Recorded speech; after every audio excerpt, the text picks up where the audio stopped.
Please stand by for this ABS-CBN News Update.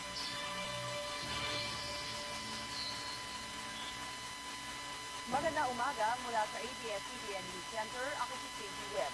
Maglalagay na ng hotline ng Armed Forces of the Philippines para pagsumbungan ng mga hinihinga ng pera ng New People's Army. Ayon kay AFP Public Information Officer Lieutenant Colonel Daniel Lucero, talamak na ang extortion ng NPA mula sa mga kandidato sa eleksyon. Ilan sa mga lugar na ito ang Quezon at Compostela Valley. Ayon kay Lucero, humihingi ng 500,000 hanggang 1 milyong piso ang NPA mula sa mga kandidato sa pagka-senador at mas mababang halaga naman sa mga lokal na opisyal. Talamak na ang extortion ng NPA mula sa mga kandidato sa eleksyon. Ilan sa mga lugar na ito ang Quezon at Compostela Valley. Ayon kay Lucero, humihingi ng 500,000 hanggang 1 milyong piso ang NPA mula sa mga kandidato sa pagka-senador at mas mababang halaga naman sa mga lokal na opisyal. Talamak na ang extortion ng NPA mula sa mga kandidato sa eleksyon. Ilan sa mga lugar na ito ang Quezon at Compostela Valley.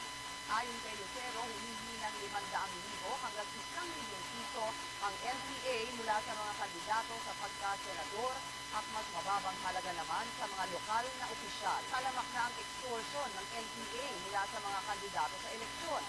Ilan sa mga lugar na ito ang Quezon at Compostela Valley.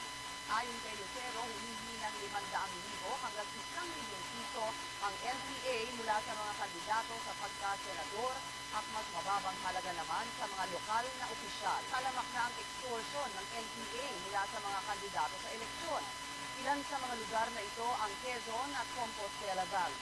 Ayon kay Lucero, humihingi ng 500,000 hanggang 1 milyong piso ang NPA mula sa mga kandidato sa pagka-senador at mas mababang halaga naman sa mga lokal na opisyal. 100,000 hanggang 1 milyong piso ang NPA mula sa mga kandidato sa pagka-senador at mas mababang halaga naman sa mga lokal na opisyal.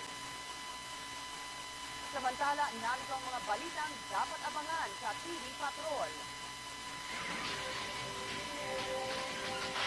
Binatang aktor na si Nico Soto namatay nang mahulog sa tinutuluyang kondominyo. Senador Pangilinan Lacson naghain na ng kandidatura sa pagkapangulo. Abangan ang iba pang mainit na balita dito lamang po sa ABS-CBN. Ako si Pinky Webb. Magandang umaga.